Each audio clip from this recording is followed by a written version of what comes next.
저항이 시련과 고통이 등장하거든요. 근데 이 시련과 고통을 저항하고 극복해. 이육사 시인에서는 무조건 시련과 고통이 등장하는데 이 시련과 고통에 뭐 잠식되거나 포기하는 게 아니라 얘네들을 어떻게든 이겨내고 극복하고 저항하는 모습을 드러내는 게 바로 이육사 시인의 특징입니다. 그래서 여기 이육사의 절정이라는 작품에서 이 시련과 고통을 저항하고 극복하는 모습을 아주 잘 형상하고 있는데 한번 1화부터 천천히 보시면 매운 계절에 책찍이 갈겨 마침내 북방으로 휩쓸려 오다. 하늘도 그만 지쳐 끝난 고원. 서리빨 칼날진 그 위에 서다. 자, 어디다 무릎을 꿇어야 하나 한 발 제껴 디딜 곳조차 없다. 이러매 눈 감아 생각해 볼 밖에 겨울은 강철로 된 무지개인가 보다 하고 있는데 1화부터 천천히 보도록 할게요. 여러분들 혹시 보시면서 이거는 이 표현 방식 아닌가 하면서 떠올린 게 있으면 여러분들 뭐 말씀하셔도 되고요. 아니면 속으로 생각하셔도 되고요. 만약에 제가 여러분들 속으로 생각한 거를 말씀을 안 하면 여러분들 한번 말씀해 주세요. 맞는지 안 맞는지 보게. 자, 매운 계절에 책찍이 갈겼답니다. 자, 매운 계절에 책찍이 갈겼대요. 맵다는 것은 우리가 어떻게 느낄 수 있죠? 촉각? 이 맵다는 것은 미각으로 느낄 수 있죠.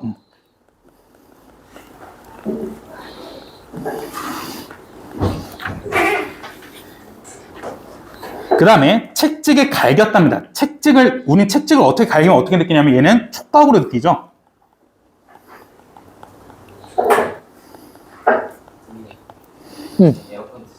근데 여기서 보시면 책찍은 책찍인데 어떤 책찍이냐면 매운 책찍이랍니다.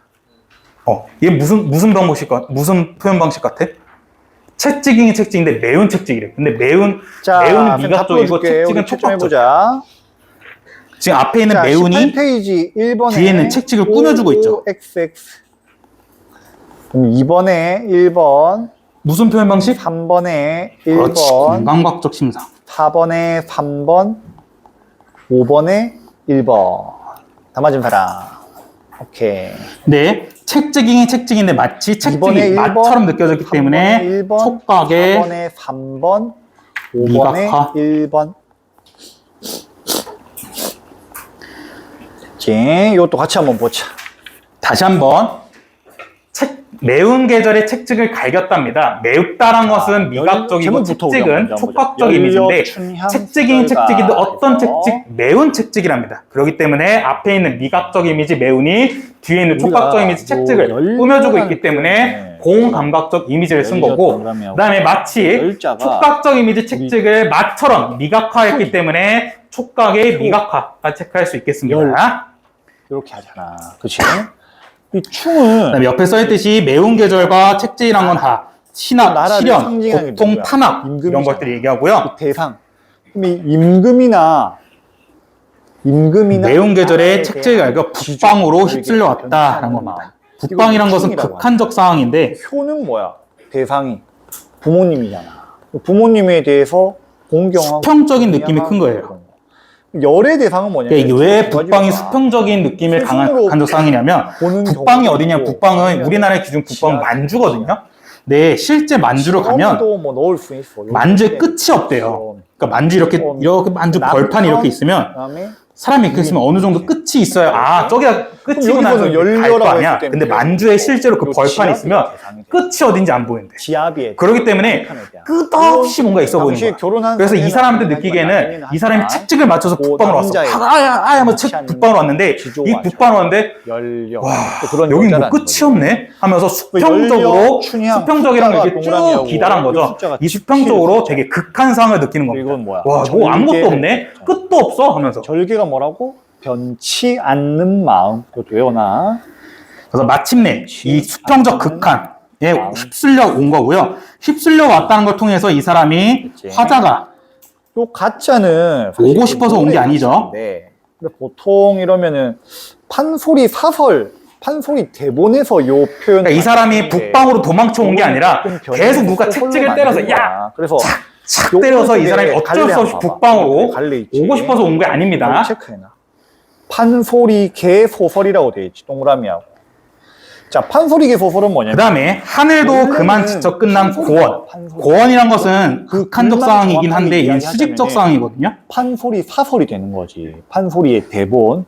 근데 개를 소설로 바꿔. 그러니까 왜 고원이 뭔 수직적인 차이냐? 극한적 상황이냐면 판소리 개사설. 고원은 이렇게 판소리 사설은 뭐냐면 이게 만주, 말 그대로 그러니까 희곡처럼 북방이었다면 발화자 인물들이 딱 북방은 이런 식으로 되게 앞에 나와 수평적인 춘향, 따옴표, 느낌이 컸다면 고원은 춘향 이렇게 해서 이렇게 위에 있는 겁니다. 콜론하고 쭉 춘향이 이게 고원이에요.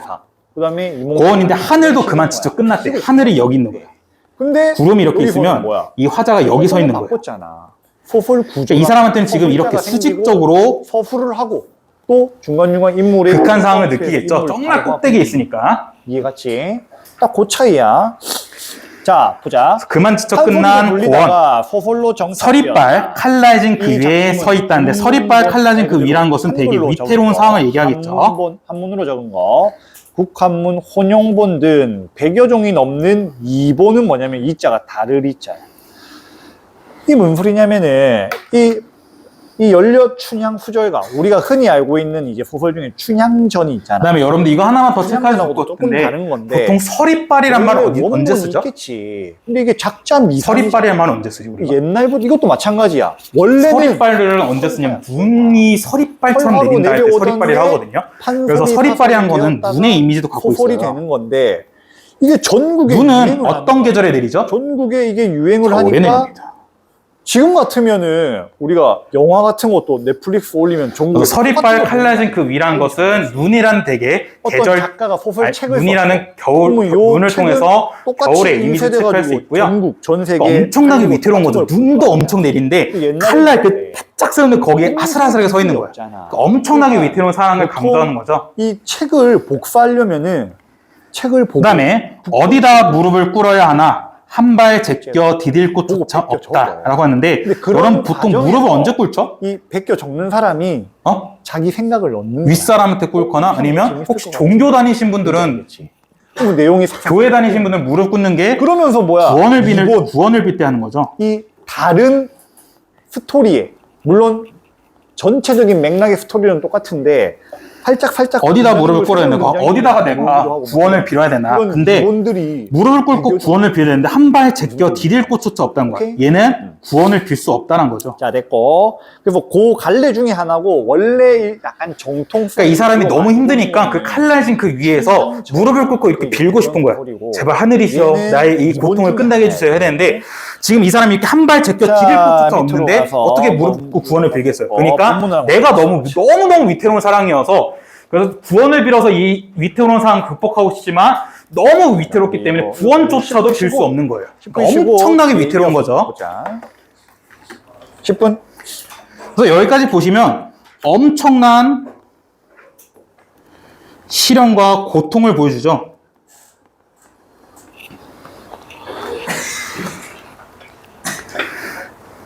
엄청나게 시련과 고통이 큰 걸 보여줍니다. 왜냐하면 북방에서 끝이 없는 북방이 있고요.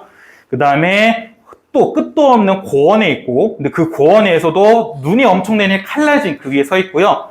그 다음에 이 고통이 빨리 끝나도록 구원을 빌고 싶지만 구원조차 빌 수 없답니다. 그런데 이러고 나서 어떻게 되냐면 이러매 나와요. 이러매란 건 이렇게란 뜻이거든요. 이렇게 눈 감아 생각해 볼 밖에. 그러니까 이 사람이 엄청나게 위태로운데 그냥 구원을 비는 게 아니라 이러고 그냥 갑자기 눈을 감고 한번 생각하는 겁니다. 어떻게 생각하냐면 겨울이란 건 이 시련과 고통이겠죠. 겨울은 강철로 된 무지개인가 보다 하고 있습니다.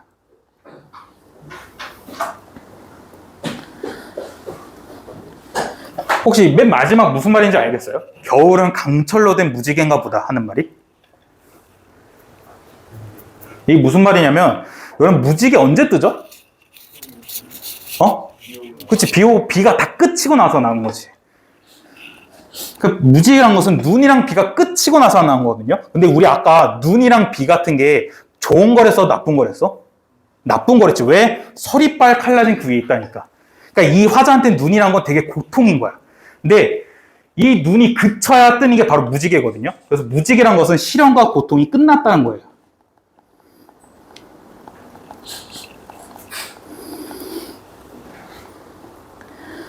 심지어 이 강철한 건 단단한 거죠. 그렇기 때문에 이 화자는 어떻게 생각하냐면 그래, 이 겨울 언젠가 끝날 고통이야. 그러니까 나는 이거를 덤덤하게 받아들이면서 이 겨울이 끝날 때까지 난 어떻게든 버티겠어. 왜? 이 겨울이 끝나면 언젠가는 무지개가 뜰 거니까. 그러니까 나는 이 고통과 시련을 견뎌낼 수 있어. 저항할 수 있어. 극복할 수 있어. 라고 말하는 게 겨울은 강철로 된 무지개인가 보다 하고 있습니다. 근데 이건 지금 앞뒷 말이 안 맞죠? 왜냐하면 겨울이란 것은 시련과 고통인데 겨울은 무지개라 하고 있으니까. 무지개란 건 시련과 고통의 끝이라 했으니까. 그래서 역설법을 쓰고 있는 겁니다.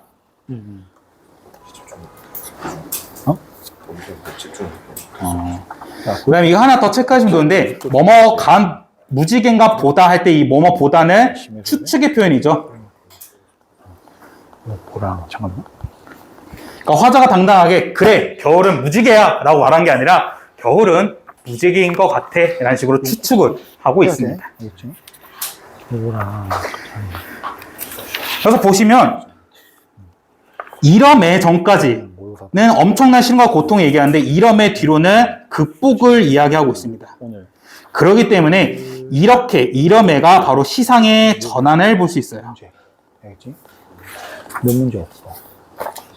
네, 고통과 시련을 겪었지만 이러매 다음에는 이 시련과 고통을 이겨낸다는 극복, 저항을 보여주고 있기 때문에 이러매가 바로 시상의 전환을 보여주고 있습니다. 수업한 내용권 정리하고 오독 정리하고 어휘도 이거 따로 보고 그렇지. 괜찮으신가요? 하고 두 개당 사진 찍어 보내. 그 다음에 이거 하나만 더 체크하면 좋을 것 같은데 이육사의 절정에서 점층법이 등장하거든요. 그러니까 점층법이라는 게 하나하나 추가되는 거였는데 점층법이 어디까지 보이냐면 1원부터 4원까지 1원부터 3원까지 점층법을 볼 수 있어요. 왜냐면 극한 사항에 대해서 계속 내용을 추가합니다. 처음에 자기가 극한 상황을 겪는 건 북방이랬는데 여기 또 추가적으로 고원이었고 또 추가적으로 여기서는 구원조차 빌 수 없다라는 식으로 점차 이 극한 상황을 추가하고 있는 점층법을 쓰고 있다라는 거. 그 다음에 1원, 2원, 3원, 4원이라는 기승전결의 시상전개 방식도 보여주고 있습니다. 그러니까 만약 시상전개 방식으로 비교하면 자화상 같은 경우에는 수미상간의 시상전개 방식이고 이육사의 절정 같은 경우에는 기승전결의 시상전개 방식을 쓰고 있는 거죠.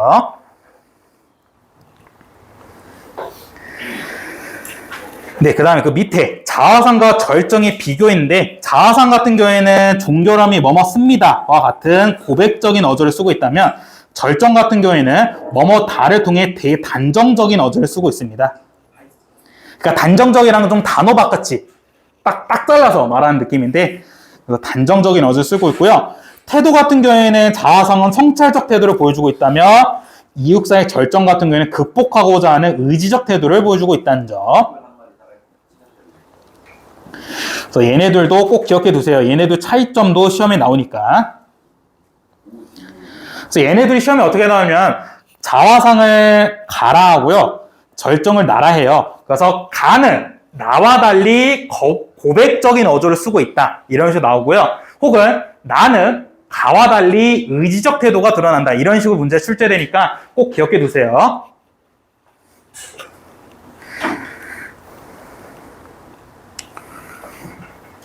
배고프다. 여러분들 점심은 드시고 오세요? 안 먹고 와? 다들? 배 안 고파 그러면? 너네야말로 배고프겠는데? 끝나고 바로 집 가세요? 다른 학원 있어 설마? 없어?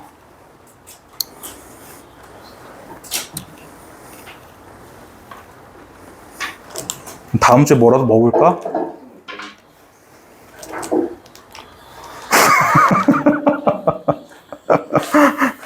아니, 왜냐면 저기 화요일날 고대부고 반할 땐 고대부고 애들이 걔는 5시부터 10시까지거든. 확인학습 포함해서. 그래서 걔네는 학교 끝나자마자 바로 와. 그래서 걔네는 맨날 먹을 거 사들고 오거나 아니면 배고프다 찡찡거리거든. 그래, 그래, 그럼 밥 사줄게 했거든. 걔네만 사주고 너네를 안 사줄 수 없잖아. 근데 걔네는 4명이 싹 다 안 친하거든? 4명이 다 따로따로 지내거든. 내가 그래서 너네한테는 치킨이랑 피자 절대 안 사줄 거라고. 왜냐면 4명이 서로 안 친한데 치킨과 피자를 먹는다 생각해봐. 그럼 이제 서로 눈치 싸움이라니까? 저 새끼가 닭다리 한 대 젖혀먹네?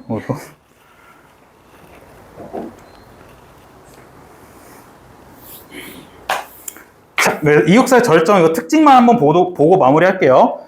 이육사의 특징 같은 경우에는 단정적 어조를 통해 강인한 의지를 드러내고요.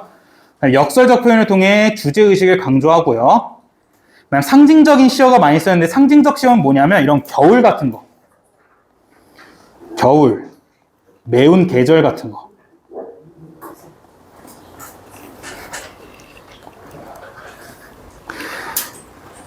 그 다음에 한시의 기승전결 방식으로 시상을 전개한다. 것도 있고, 그 다음 5번 하나 추가하면 강렬한 시어를 쓰고 있습니다. 강렬한 시어가 뭐냐면 되게 좀 강해 보이는 이런 것들인데, 책찍, 칼날, 그 다음에 강철, 이런 것들 같은 강렬한 시어를 쓰고 있는 게 바로 이육사 절정의 특징이라고 보시면 좋을 것 같아요.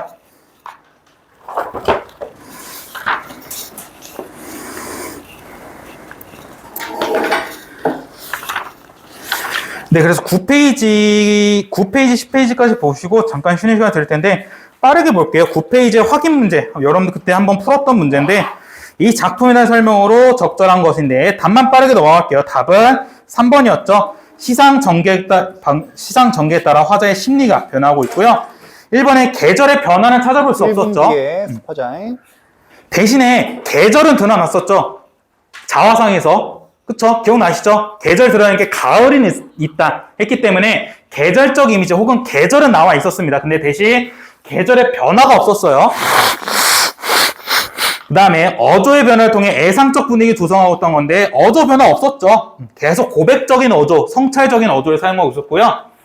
그 다음 4번 자연물을 통해 부정적 현실을 상징적으로 드러내는데 부정적 현실을 드러낸 부분은 없었고요. 5번 묻고 답하는 형식으로 대상에 대한 친근감을 드러내고 있던 건데 묻고 답하는 형식은 없었죠.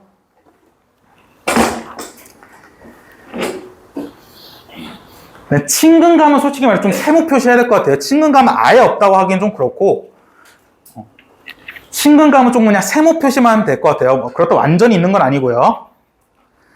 2번 이 작품의 표현상 특징으로 가장 적절한 것인데 이것도 빠르게 답만 보면 답은 4번이었죠.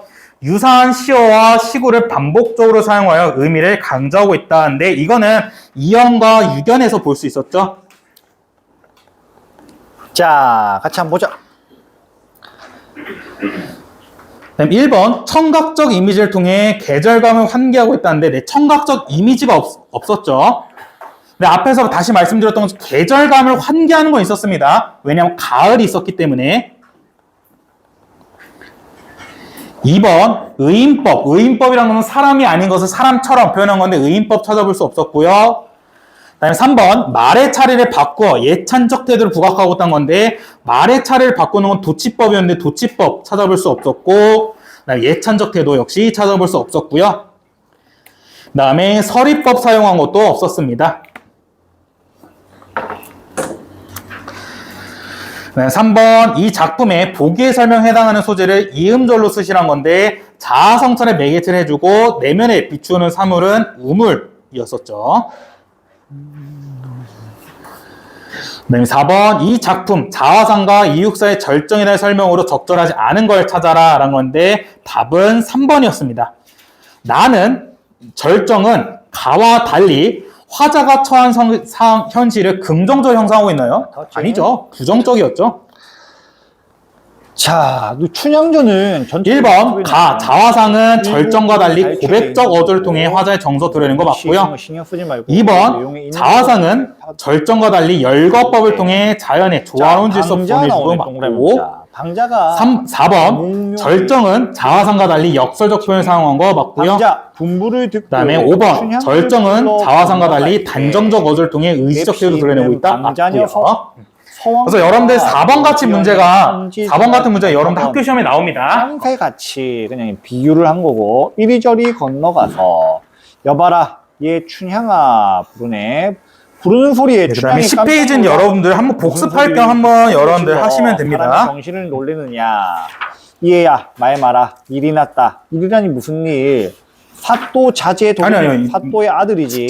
도련님이 광한루에 내모시고. 그 다음에 여러분들 너 일단은 모양 보고 불러오라는 11부터 13은 잠깐 넘어갔다가 우리 먼저 뒤에 그 사람의 손을 보면이랑 하고 시간이 되면 하고요. 만약에 시간 안 되면 11페이지부터 13페이지는 숙제로 할게요.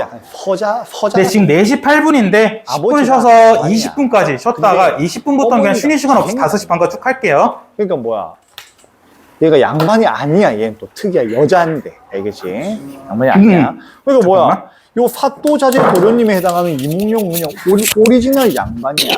근데 춘향이는 기생의 딸이다 보니까 아버지가 또 불분명해, 여기 같은 경우는. 그러니까 뭐야, 아예 천민이나 마찬가지야. 근데 선생님, 근데 한복 좋은 거 입고 옆에 누구야, 향단이 데리고 다니잖아. 몸 좀 돈이 많아. 엄마가 기생집 운영하거든.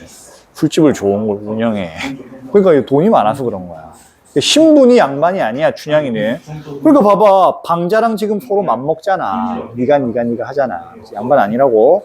그래서 춘향전에서 나타난 이면적, 그 내면의 어떤 주제에서는 뭐가 있냐면은 신분의 차이에 대한 저항의식, 혹은 신분 차이를 극복한 남녀의 애정, 이런 게 있단 말이야.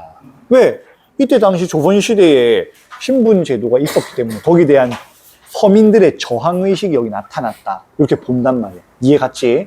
왜냐면 그때 당시에는 이렇게 이루어질 수가 없으니까. 오리지널 양반이랑 양반이 아닌 피지배층이랑 결혼하거나 뭐 러브라인이 이루어져가 뭐 잘 되거나 이런 거 없단 말이야. 그냥 뭐 첩이거나 뭐 이런 거지. 근데 여기는 나중에 스토리가 안 그렇잖아. 자, 다시 춘향이 화를 내어 네가 미친 자식이로다. 도련님이 어찌 나를 알아서 부른단 말이냐. 그럼 봐봐, 이거 아예 처음 부른 스토리지. 딱 보니까 이 자식, 내가 내 말을 종달새가 삼시 까먹듯 빨리 하였나 보다. 아니다. 내가 네 말을 할 리도 없지만 네가 그러지 내가 그러냐. 너 그런 내력을 들어보아라. 계집아이 행실에 그네를 타려면 내 집 후원은 뒤뜰이야, 뒤뜰. 알겠지? 후원 담장 안에 줄을 메고 타는 게 도리어 당연함이라. 조선시대잖아. 여자들이 밖에 막 나가서 놀고 이렇게 못했어요. 쓰개 치마 같은 거 있잖아요. 이렇게 메고 이렇게 조심스럽게 왔다 갔다 하고 뭐 이랬지. 그러니까 야, 네가 여자 행실을 똑바로 하려면은 너희 집 안에서 그네 타지. 밖에 나가서 그네 타고 이러니까 남자들이 보고 그런 거 아니야. 이 말 하는 거지, 여기서. 이 집 너희 집에 후원에 담장 안에 줄을 메고 타는 게 도리에 당연한 건데, 광활루 멀지 않고 또한 지금은 녹음과 향기로운 풀이 꽃보다 좋은 봄이라. 향기로운 풀은 푸르고 앞 시냇가 버들은 초록색 휘장을 둘렀고, 뒤 시냇가 버들은 연두색 휘장을 둘러 한 가지 늘어지고 또 한 가지 펑 퍼져 흐느름을 춤을 춘다. 이 같은 광활루 경치 구경하는데 그네에 메고 네가 뛰어 외시 같은 두 발길로 흰 구름 사이에서 논일 적에 붉은 치맛자락 펄펄 흰 속옷 갈래 동남풍이 펄럭펄럭. 여기서 다 뭐야, 음성 상징어를 사용하고 있네. 자, 박속 같은 네 살결이, 하얀 살결이, 박 본 적 있나? 호박 말고 박이 있어. 박을 이렇게 깨면은 거기 이제 호박처럼 긁어 먹는 게 있단 말이야. 박의 안에를 막 긁으면 이렇게 하얗게 나와. 알겠지? 박속 같은, 지규법 썼네. 네 살결이 흰 구름 사이에 희뜩희뜩한다. 도련님이 이걸 보시고 너를 부르시니 내가 무슨 말을 한단 말인가. 잔말 말고 건너가자. 도련님이 너 데리고 오라니까 빨리 가자. 네가 잘못해서 그런 거잖아. 네가 이렇게 행실하니까 도련님이 아는 거지. 내가 말한 적 없다고. 춘향이 대답하되 네 말이 당연하나 오늘이 단오날이라. 비단 나쁘겠느냐. 그냥 단오날이니까 내가 밖에 나와서 그네 탔지. 나 말고 다른 여자들 단오날이라서 다 그네 탔어 이 말이야. 비단 나쁜 일이야. 나 다른 집 처자들도 여기 와서 함께 그네 탔을 뿐 아니라 서로 내 말을 했을지라도 내가 지금 기생이 아니니, 또 기생 딸이지 기생은 아니잖아. 그렇지? 기생이 아니니 예사 처녀를 함부로 부를 리도 없고 부른다 해도 내가 갈 리도 없다. 당초에 네가 말을 잘못 들은 바라. 양반집 자제가 그렇게 여자를 부르고 할 그건 아니다. 이렇게 이야기하고 있는 거지. 방자가 별 수 없이 광안루로 돌아와서 도련님께 여쭈오니 도련님 그 말을 듣고 기특한 사람이로다. 그러니까 이거야. 이 도련님, 이몽룡도 양반이고 배운 게 있잖아. 내가 약간 여자가 마음에 들어서 한번 와보라고 불렀는데 약간 도덕, 윤리적인, 유교적인 거를 내세우면서 갈 일 없습니다. 난 기생도 아닙니다. 이렇게 하니까 오히려 더 마음에 들어 하니까. 뭔지 알겠지? 오케이? 뭔지 알겠지? 여기서. 왜 여기 칭찬하잖아. 이몽룡이. 이 춘향이의 그런 태도에 대해서. 안 오니까 열받네. 이게 아니라, 기특한 사람이네. 안 오네. 그 사람의 손을 보면은 자화상. 자, 말인즉 옳도다. 다시 가서 말을 하되, 이렇게 말 전해라. 방자가 그 전가를 가지고 춘향에게 건너가니, 그 사이에 자기 집으로 돌아갔다. 저희 집을 찾아가니 모녀간에 마주 앉아 춘향이 엄마랑 딸이랑 점심 먹고 있는 거야. 방자가 들어가니 너 왜 또 오느냐. 황송타 도련님이 다시 전갈하시더라. 내용 전달하라고 하더라. 내가 너를 기생으로 안 것이 아니다. 들으니 네가 글을 잘한다기로 글을 잘 쓴다고, 시를 잘 쓴다고. 청하노라. 여염처자 불러보는 것이 민망한 일이지만 꺼리지 말고 잠깐 와서 다녀가라 하시더라. 이거야. 기생으로 생각하고 여자 꼬신다고. 야, 내가 남자니까 너 여자 와서 좀 놀자. 마음에 들어와봐. 이게 아니라고. 너 글 잘 쓴다고 하더라. 우리 글을 좀 나눠보자. 이렇게 얘기한 거지. 알겠지?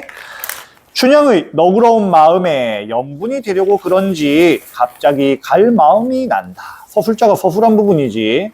우리가 여기서도 봐봐. 쭉 읽어나가는 과정 속에서 서술자가 서술한 부분에서 내가 이런 거 안 나오잖아. 그럼 뭐야? 서술자가 작품 바깥에 있는 거야. 그리고 봐봐. 이거 잘 체크해봐. 이런 마음이 난데 이거 뭐야? 인물의 심리를 서술자가 이야기하고 있잖아. 내면 심리를. 그러니까 이거 여기서 우리 자연히 알 수 있는 게 뭐야? 전지적 작가 시점이 되는 거야. 전지적 작가 시점. 자, 모친의 뜻을 몰라 한동안. 그러니까 엄마랑 밥 먹고 있었잖아, 춘향이가. 근데 이제 방자가 와서 말 전하니까 엄마가 또 무슨 생각을 하고 있는지 모르겠어. 모친의 뜻을 몰라 한동안 말을 않고 앉았더니 춘향엄이 썩 나앉아 정신없이 말을 하되. 밑으로 가서 춘향이 엄마가 이제 말을 대는 거야.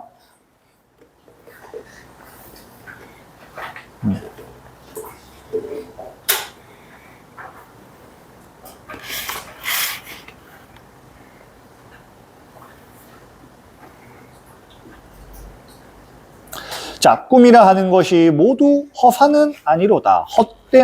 헛된 일이야. 모두 헛된 일은 아니로다. 간밤에 꿈을 꾸니, 여기서 꿈은 말 그대로 잠잘 때 꾼 꿈이야, 여기서는. 간밤에 꿈을 꾸니 난데없이 연못에 잠긴 청룡 하나가 보이기에 무슨 좋은 일이 있을까 하였더니 우연한 일이 아니로다. 또한 들으니 사또자제의 도련님 이름이 몽룡이지 하니 꿈몽자에 용룡자.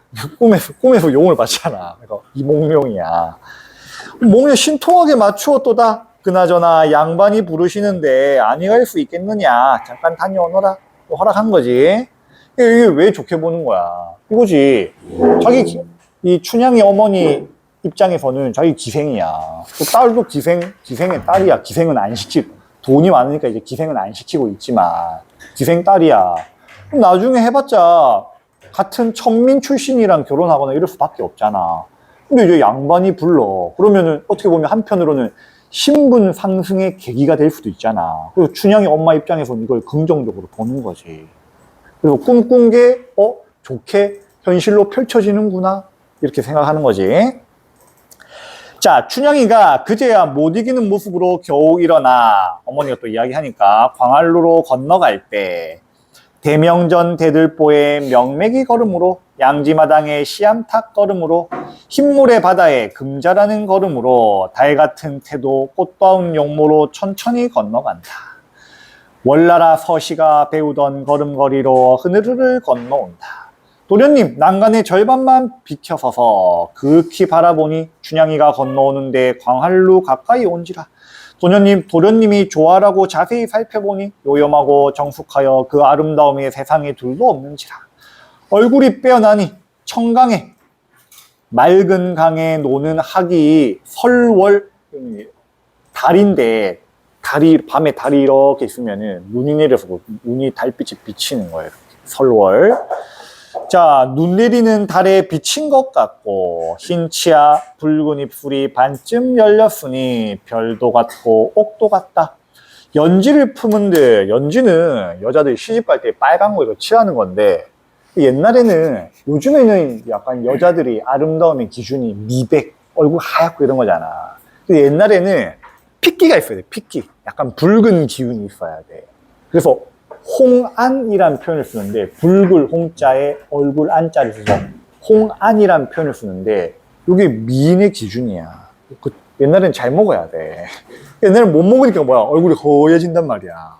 피막 푸석푸석 해가지고. 근데 옛날에는 이제 잘 먹고 하면은 윤기가 있어서 붉은 기운이 잘 도는 거야.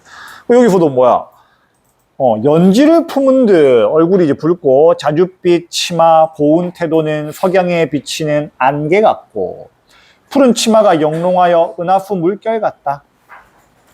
고운 걸음 단정히 옮겨 천연이 누각에 올라 부끄러이 서 있거늘 통인을 불러 말한다. 앉으라고 일러라. 춘향이 고운 태도 단정하다.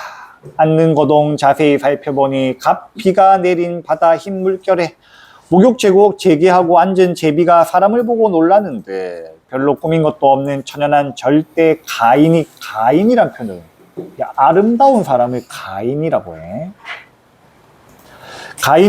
가인이라 아름다운 얼굴을 대하니 구름 사이에 밝은 달이요 붉은 입술 반쯤 연이 강 가운데 핀 연꽃이로다. 신선을 내 몰라도 하늘나라 선녀가 죄를 입어 남원에 내렸으니 이거야. 춘향이가 왔는데 너무 예뻐 사람 같지가 않은 거야. 이건 뭐 선녀가 내려온 것 같아. 선녀가 죄를 입어 남원 땅에 내려왔으니 달나라 궁궐의 선녀가 벗 하나를 잃었구나. 네 얼굴 네 태도 세상 인물이 아니라 저 천상계에 있는 선녀 같다. 칭찬하는 거지. 오케이? 자, 요렇게가 다고 문제로 한번 가보자. 문제로 가서 문제도 뭐 크게 어려울 건 없지. 1번 보자. 1번. 자, 다음 내용이 맞으면 O, 틀리면 X 하시오. 자, 윗글의 공간 배경은 남원 맞잖아. 동그라미. 이 전라도 남원이야. 전라도 남원. 실제 지금의 지명에 있는 거지, 그렇지? 있는 거고. 스토리상 이 춘향은 원래부터 거기 계속 사는 거고 이몽룡은 아버지가 그쪽에 이제 탑도로 부임을 해온 거야. 왔다가 거기 좀 살다가 또 어때? 아버지가 한양에 발령을 또 받아. 또 가는 거야. 과거 시험도 같이 볼 겸 또 가는 거잖아. 나중에 또 과거 급제하고 차다 내려오는 거고. 또 제일 나중에 보면 뭐야? 춘향이가 이몽룡 따라가요. 자, 페이지는 쭉 넘어가셔서 결혼하고. 자, 몽룡이 춘향을 처음 본 날은 단오날이다. 그렇지. 단오날에 그네 타는 거 처음 본 거 아니야. 그렇지. 춘향은 그네를 탈 때 81페이지 펴주시면 돼요. 자신을 보는 것을 알고 있었다? 아니지. 방자가 와서 81 이야기하니까 그때 페이지. 알게 된 거야. 알겠지? 춘향어미는 춘향이 몽룡을 만나러 가는 것을 뭘 반대에 가보라 그랬는데. 밑으로 가서. 자, 다음 중 춘향의 태도나 용모를 표현한 말이 아닌 것은 답 1번이고. 자, 연못에 잠긴 청룡은 춘향의 엄마가 네, 그 사람의 손을 보면 이라는 네. 작품인데 천양희라는 잠긴 시인이 청룡. 쓰신 그치. 작품인데 위에 있네. 네, 그 17 사람의 페이지 손을 보면 좀 제일 흔하지 보면 않는 작품인데 이게 춘향의 엄마가 교과서에서만 꾼 다루고 내용 안에 있었는데 있는 거잖아. 이게 은근 춘향의 태도나 용모가 아니라 요거는 주제 상징할 파악이 수 있는 조금 요거는 어려워요. 용룡을 주제 파악을 쉽게 할 수 없기 때문에 그래서 용을 여러분들이 은근 꿈에서 이 봤어요. 작품에서 주제를 파악하는 게 좀 어려웠는데 나머지는 다 그 사람의 뒷부분에서 손은 보면이라는 춘향의 작품에서 태도, 주제가 용모를 여러분들 학교 시험에 비유한 나오거든요. 표현으로 그러니까 여기에 그냥 이 작품을 읽고 느낄 수 있는 자, 점 무엇이냐 해서 한번 1번부터 볼게. 5번이 이렇게 자, 나온 적도 윗글에서 나타난 있었어요. 표현상의 근데 거기서 특징을 여러분들 모두 보는 은근 것은 답 주제를 여러분들이 좀 이해해서 파악하기 1번이고. 어려워서 틀린 게 많았었는데 비소문은 그 점 뭐냐면은 조금 요거. 조심하셔야 되고요. 그러니까 그 사람의 자기 손을 나- 보면이라는 게 무슨 말이냐면 그 사람의 손을 보면 그 사람의 일생을 알 수 있고 말. 그 사람의 가치를 알 수 있다는 근데 건데 이거 그러니까 예를 들면 뭐 저 정확하다는 같은 경우에는 말이랑 지금 분필을 안 쓰긴 정확하다는 하는데 막 손에 비슷한 엄청나게 의미가 분필이 많아. 있어요. 그럼 그 분필이 많은 사람 보면서 아 저 사람은 뭐 강사 혹은 교육 쪽에서 일하시는 분이겠구나 라는 생각할 수 있는데 그 사람의 손을 보면 딱 열정적으로 이렇게 분필이 묻어있으면 아, 진짜 저 사람 열정적으로 수업을 했나 보다. 진짜 저 사람 대단하다 라고 하는 게 바로 이 천양희 작가, 천양희 시인이 생각했던 거고요. 그래서 이 사람이 어떤 손을 보냐면 뭐 구두 닦는 사람들, 아니면 창문 닦는 사람들, 아니면 청소하시는 분들 이렇게 보는데 이 구두 닦는 사람들, 그다음에 창문 닦는 사람들, 청소하시는 분들은 우리가 일상생활에서 엄청나게 대단하다고 하진 않잖아요. 근데 이 사람, 이 천양희 시인은 엄청나게 대단하다고 생각해서 그 사람들의 손을 보면 정말 많은 걸 느낄 수 있고 그 다음에 조금 현대 사회를 비판하는 것도 있어요. 그냥 현대 사회는 겉모습만 따지는데 이 겉모습만 되게 그 중요시하는 풍조, 이 현실을 비판하면서 구두 닦는 사람들, 창문 닦는 사람들, 청소하는 사람들이 겉모습은 이상할지 모르더라도 이 사람들은 정말 현대 사회에선 꼭 필요하고 엄청나게 가치 있는 사람들이다 라고 얘기하는 게 많기 때문에 그래서 이게 이 작품의 주제여서 여러분도 꼭 주제 기억해 두셔야 되고요. 그 주제를 조금 자세히 써드리자면 5번 그 사람의 손을 보면 보기와 A를 비교했을 때 A에서 각자의 춘향의 위치에서 가치관으로 가장 적절한 것은 자 보기부터 보자. 하루하루를 방자놈이 추천인지 근인지 최선을 은근한 다하고 곳에서 할 것이지 광안루 가까운 요런 똑바라진 산능성이 마루에 메고 자신이 뛰더라냐. 사또자재 도련님이 맡은 바를 천경계 구경코자 광안로 올랐다가 숲풀 사이에 성실하게 추천하면은 이게 그네뛰기야 그네뛰기. 그네뛰기를 수행하는 것이 추천하는 네 거동을 살펴보고 성화같이 불러오라 가장 아름답다. 아니 가지는 못하리라. 춘향이 할 수 없어 밤낮같이 흩은 머리 제색으로 집어넣고 라고 말하고 있는 게 바로 이 그 사람의 손을 보면 이 먹고 잡아 걸쳐 맵시 있게 비껴서 각자의 위치에서 하루하루를 최선을 다하고 자신이 맡은 바를 성실하게 수행하는 것이 가장 아름답다라고 말하는 게 천양희 시인의 그 사람의 손을 보면 이라는 작품입니다. 본문에 나온 부분하고 내용은 같은데 표현이 다르잖아. 그렇지? 그럼 보기하고 A를 비교하래. A 부분 봐봐. 16페이지. 이 주제 꼭 같이. 자, 여기서는 뭐야? 대화 오고 가는 부분이잖아. 그러면 A에서 제재 소개를 보시면 이 작품은 이런 구두 닦는 사람, 창문 닦는 사람, 청소하는 사람들과 같이 자신이 맡은 바를 묵묵하게 성실하게 수행하는 자세야말로 성자처럼 거룩하고 훌륭하다는 점을 일깨워주고 있는데 이건 되게 좀 개성적이죠.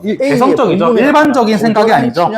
작가의 개성적 인식과 깊이 있는 사색이 담겨있는 작품을 감상하고 타당한 근거를 들어 작품을 주체적으로 해석하면서 작품의 가치를 내면할 수 있다. 자기 생각으로 행동을 했다 이 말이야. 알겠지? 내 생각에 엄청나게 크게 어렵진 않은데 한번 천천히 보시면 밑에 특징 보시면 성격은 교훈적이고 사색적이고요. 어조는 단정적이고 예찬적입니다. 단정적 어조이기 때문에 만약에 앞에 있는 시험과 묶여서 나온다면 이육사의 결정과 공통점은 나올 수 있겠죠. 단정적 어조이기 때문에. 무엇보다 동일한 시어나 시구에 그다음에 유사한 문장 구조를 반복하면서 은유를 형성하고요. 또 하나 추가된 게 의미를 강조하는 거 있죠.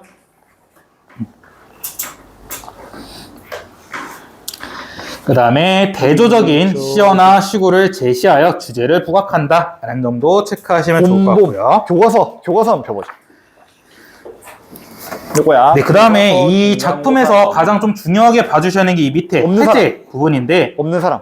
교과서 중간고사 범. 여기 부분이 은근 시험에 많이 나와서 꼭 기억해 두셔야 되는데, 이 작품은 작은 일에도 최선을 다하는 삶의 소중함에 대한 깨달음을 표현하고 있다. 그래서 화자는 우리가 흔히 보잘것없다고 여기는 것에서 빛이 난다고 말하고, 자칫 사소한 일을 하는 존재로 여겨질 수 있는 이들도 성자와 같은 존재임을 이야기하고 있는 것이다.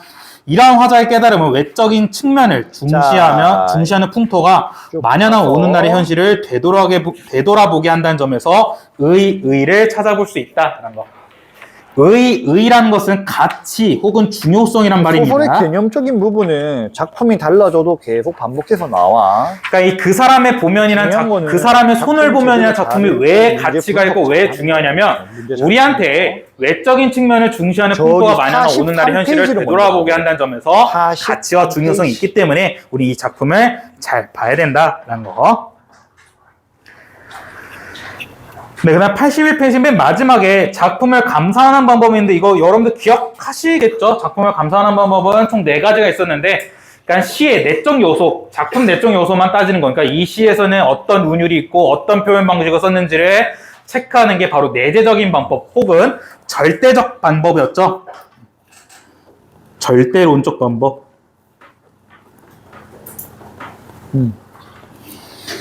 이었고요. 이 말고 외재적인 방법에는 반영, 표현, 효용이 있었는데 반영이란 것은 작품에 반영된 시대 현실에 집중하는 게 반영론 쪽이었고, 표현론 쪽은 작품을 표현한 사람, 그러니까 작가에 집중한 게 표현론 쪽 관점. 효용이란 것은 깨달음, 교훈이었는데 이 작품을 읽고 교훈과 깨달음을 얻은 독자에 집중하는 게 효용론 쪽 관점이었다. 자, 작품 정리된 거 쌤하고 같이 한번 만들어보자. 자, 그 다음에 넘어가셔서 그럼 82페이지 본문 보도록 할게요. 본문은 그렇게 어렵지 않습니다. 왜냐하면 보시다시피 1화부터 4연이 똑같은 내용이에요. 똑같은 내용인데 그렇게 크게 어렵지 않은데, 짧은 단편 소설. 자, 1화부터 구두 닦는 사람을 보면 이거는 화자가 가치 있게 생각하는 사람들이죠. 다른 말로는 긍정적인 짧은 건 단편 소설 요소들이 할 수 있고요. 이 구두 닦는 사람들을 보면 혹은 그 사람의 손을 보면 아니 막 10권짜리도 있지. 토지. 혹은 구두 끝을 보면, 근데 여기서부터 이미 보면 반복되죠. 농촌 소설 됐고, 자 문체 동그라미. 문자가 그럴 문자 글이야. 보면 검은 것에도 빛이 난다라고 스타일이 씁니다. 어떠냐 이거야, 그렇지? 자, 토속적인 검은 것에도 빛이 난대요. 토속적하면은 쌤 뭐라 해? 그다음에 흰 것만이 빛나는 것은 아니랍니다. 같은 말이지. 그럼 요거는 우리가 찾는 기준은 뭐 어떻게 잡는 거야? 무슨 말이냐면 검은 것은 보통 사소하고 나오거나 보잘것없는 것이거든요. 지방이 나오면 요 요소, 요 내용이 나오는 경우에는 흰 것은 보통 돋보이는 것이죠. 자, 시에서나 소설에서나 그러니까 검은 거랑 흰 것이 있는데 여기서 검은 것, 흰 것만 딱 보여주면 되게 흰 것만 돋보이는데 그렇지 않다는 거죠. 흰 것만 돋보이는 게 아니라 검은 것에, 이 사소하고 보잘것없는 검은 것에서도 빛이 난다는 겁니다. 주인공의 성격을 드러내고 있다. 그래서 대조 볼 수 있겠죠. 이러면은 향토적이다, 토속적이다 뭘로 대조를 통해 얻을 수 있는 효과는 화자가 교향에 관련된 게 나오거나 아니면 긍정적으로 지방, 서울이 아닌 지방이 인식하는 나오거나 이렇게 알겠지? 이건 농촌이 나오잖아. 대상의 가치를 그리고 방언이 나왔어. 강조하죠. 방언이 뭐야? 방언이 곧 지방. 화자는 이 검은 것에 좀 더 강조하고 싶은데 이 검은 것을 강조하기 위해서 흰 것이라는 대조적인 요소를 갖고 와서 대조법을 통해서 화자가 긍정적으로 인식하는 대상, 검은 것의 가치를 강조하고 있다. 구어체 동그라미하고 구자가 무슨 구자야? 그 다음에 여기서 알 수 있는 게 되게 단정적인 어조죠. 하는 듯한 글의 스타일이라는 거야. 빛이 난다. 예를 들어 이런 거야. 빛나는 것이 아니다. 라는 식으로 딱 잘라서 딱 말합니다. 단정적으로 딱 얘기를 하죠. 구어체 반대말이 문어체란 말이야. 여기는 글의 느낌이 강한 거고, 그다음에 1연에 이행에서 그 사람의 손을 보면이 나오는데 이거는 2연에서도 그 사람의 손을 보면이 또 등장하고요. 3연에서도 4연에서도 그 사람의 손을 보면 이렇게 반복되기 때문에 그래서 그 사람의 손을 보면 같은 경우에는 동일한 시구의 반복을 느낄 수 있고 하나 더 운율 형성이 되고 의미 강조까지 되는데 전체 흐름에서 구어체가 많이 나온다. 어떤 의미를 강조하냐면 최선을 다하는 자, 배경은 1930년대 봄인데 삶의 소중함을 강조합니다. 자, 1910년부터 1945년까지가 뭐야? 일제시대. 의미를 강조한다. 어떤 의미를 강조하냐면 그리고 그 사람의 손을 1950년 보면 6.25 최선을 다하는 삶의 소중함을 느낄 수 있다. 그래서 1930년 최선을 다하는 삶의 일제시대인데 소중함을 그렇다고 강조하기 위해서 그 사람의 손을 보면이라는 저항의식이라는 손을 보면이라는 독립운동이라는 시구를 계속해서 이런 반복하고 거다. 있습니다. 알겠지? 그럼 여기서 1930년대를 우리가 생각하면서 여기에 그다음 2연도 똑같은 내용이에요. 창문 닦는 사람을 보면 못 살고 힘들고 그 사람의 손을 보면 또 창문 끝을 보면 그런 그 비누 거품 속에서도 빛이 난다. 꼭 맑은 것만이 빛나는 것은 아니다. 생각해봐. 우리나라 왜냐면 비누 거품이 막 더럽잖아요. 닦고 나서는. 근데 그 비누 거품이 맑은 것을 위해서 잘 띠기를 했기 때문에 그래서 비누 거품에서도 빛이 난다. 여기 이해했고요. 3연도 똑같아요. 청소하는 사람을 보면 그 사람의 손을 보면 길 끝을 보면 쓰레기 속에서도 그건 아니지. 빛이 난다. 꼭 깨끗한 것만이 빛나는 것은 아니다. 귀족들이 왜? 다 식민 지배하에 사람들이니까. 그냥 4연 마음 닦는 사람을 보면 필요해. 근데 마음이란 것은 이제 외적 가치가 아닌 내적 가치를 얘기하는 건데 이 내적 가치, 마음 닦는 사람 보면 그 사람의 손을 보면 마음 끝을 보면 보이지 않는 곳에서도 빛이 난다. 성이랑 이름을 다 보이는 빛만이 빛은 아니다. 김이박이 많잖아. 김씨, 이씨박, 쌤도 이씨인데 김이박이 많잖아. 왜? 그 다음에 제일 중요한 닦는 것은 빛이 내는 일. 조선 시대에 양반이 몇 프로겠어? 10%가 안 돼. 이 파트가 왜? 지배층이고 귀족층이니까 작품의 구조일 거 아니야. 근데 지금은 어때? 핵심 주제를 할 수 있겠죠. 자기 성씨나 본관이 없는 사람 어디 있어? 자기 조상님 다 양반이야. 걔 몸을. 그러니까 이 화자, 이 시인이 하고 싶은 말은 닦는 것은 빛을 내는 일이란 겁니다. 저기 김좌진 장군이 그렇기 때문에 검은 것에서도 빛이 나고 비누 거품에서도 빛이 나고 그 다음에 쓰레기 속에서도 빛이 나고 그래서 보이지 않는 것에도 빛이 난다 하고 있고요. 난 빛을 내는 일이란 식으로 명사로 그럼 이제 김좌진 장군 종결했죠. 만주로 뭐 어디 이거는 시상을 일본이 집약시키고 있는 거고요. 하인이 한 200명 있어. 시상을 집약시키는 건 딱 집중시키는 거였죠. 그래서 빛을 내는 일이라는 식으로 명사로 종결하면서 시상을 확 집중시키는, 집약시키고 있는 모습을 볼 수 있고요. 200명의 하인들은 어떤 성을 선택하겠어? 힘의 김씨. 그래서 여기까지 보시면 1연부터 4연까지는 주인의 성씨를 자기가 가지고 규칙적인 반복이 보입니다. 그러면서 이제 조선 말에 이 규칙적인 반복이란 건 다른 말로 유사한 엄청 퍼진 거죠. 문장 구조, 뭔지 알겠지? 혹은 통사 구조가 갑자기 왜 어쨌든 그래서 이렇게 생각해야 돼. 이 작품에서 내용에서 나오는 것도 뭐냐면 또 하나 더 반복과 일제에 관한 건 변화, 알겠지? 근데 어떤 조선 시대에 조선 말에 남아있던 변형을 볼 수 있죠.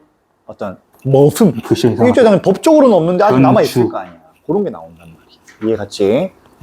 그러니까 어떻게 보면 약간 조선시대 현대 변형을 볼 수 있습니다. 자, 쌤이 현대 소설 왜냐하면 뭐뭐를 보면 뭐 빛이 난다, 빛이 아니다 하는데 계속 바뀌는 식으로 변화, 변주, 변형을 주고 있죠. 개화기는 언제야? 문호 개방했을 때.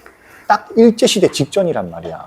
그럼 이건 이후에 1연부터 4연까지는 규칙적인 반복, 유사한 문장 구조와 혹은 통사 구조를 반복하면서 규칙적인 반복을 보여주지만 또 그 틈틈이 속에서는 변화, 변주, 변형의 모습을 보여주고요. 어떤 그런 조선의 모습이 좀 마지막 5연입니다. 성자가 된 청소부는 청소를 하면서도 성자이면서도 청소를 한다. 그러니까 이 청소부고 역시 정말 성자처럼 대단한 사람이다, 거룩한 존재다 하면서 마지막 예찬적 태도를 보여주죠.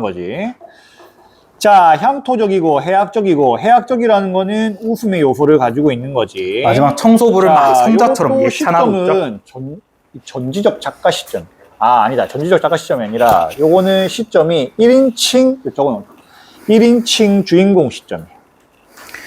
네, 그래서 옆에 짜투리 부분 보시면 네, 반복적 표현인데 계속 등장했었죠. 낱말이나 구절 혹은 문장 구조를 계속 반복했고요. 그 다음에 구성 보시면 1연부터 4연까지는 화자가 바라보는 대상들과 그에 대한 화자의 인식을 병렬적으로 드러내고 있습니다. 그러니까 병렬적 구조예요.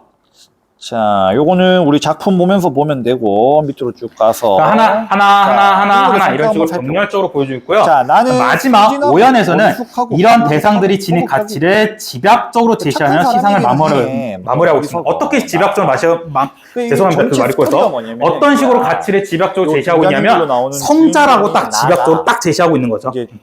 그 사람들은 성자야 이런 식으로 집약적으로 제시하면서 시상을 마무리하고 있습니다. 근데 어찌 알게 돼가지고 했는데 이거야, 장인이 교활하다고 나오잖아.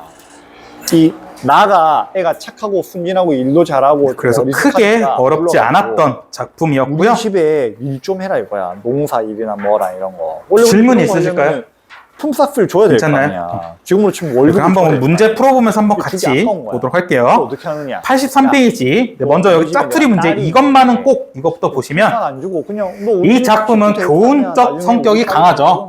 회의적이란 것은 의심을 품는 성격이었죠. 뭔지 알겠지?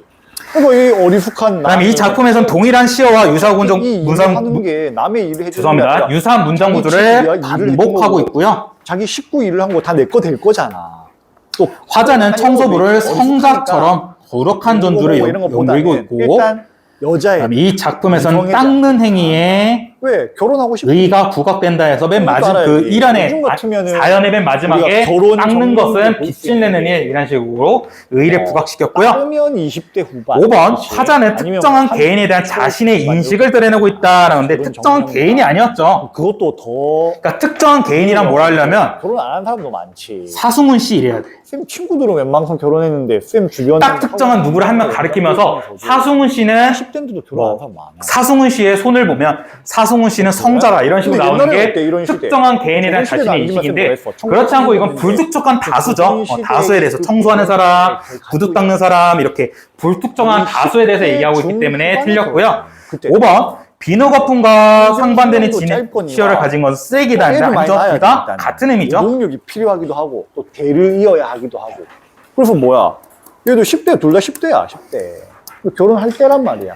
네, 그 다음에 결혼하고 싶은 거야 얘는. 옆에 확인 문제 1번 보시면 이 작품의 화자에 대한 설명으로 적절한 것은 1번 대상과 자신의 동일시하며 친밀감을 드러내고 있다. 맞나요? 하고 싶은 거야.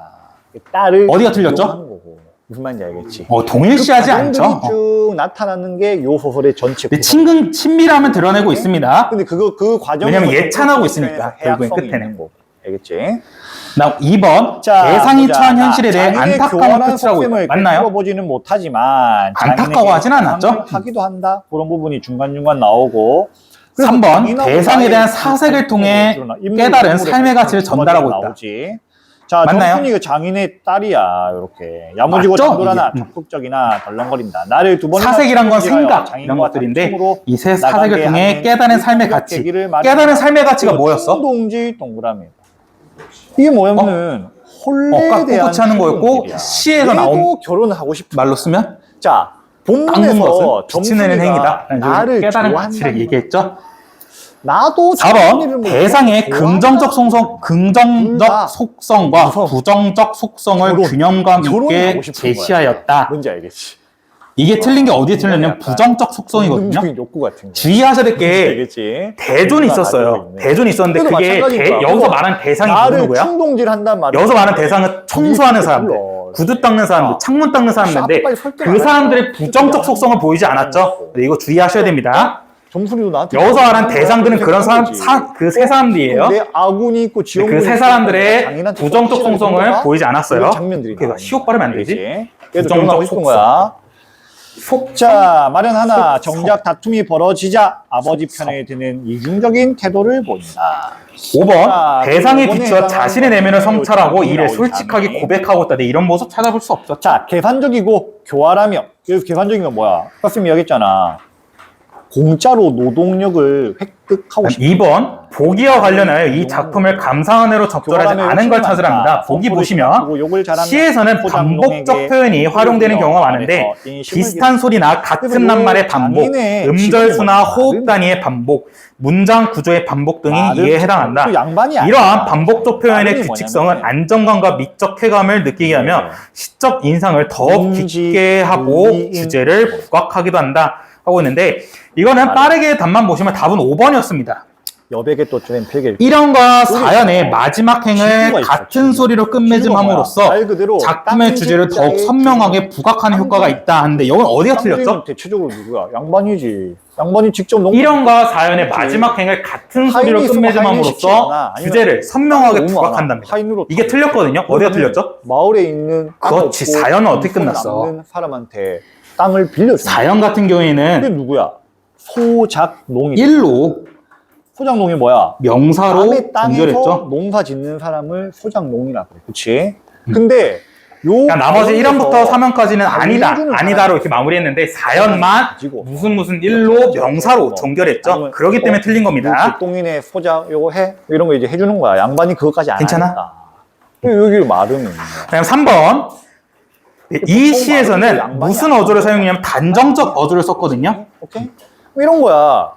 단정적 어조를 활용함으로써 무슨 효과를 가지고 있냐면 니엔에서는 강남에 뭐 화자의 한 30층짜리 확고한 막 300평짜리 뭐 건물이야. 인식을 드러내는 건물 가격이 한 300억대.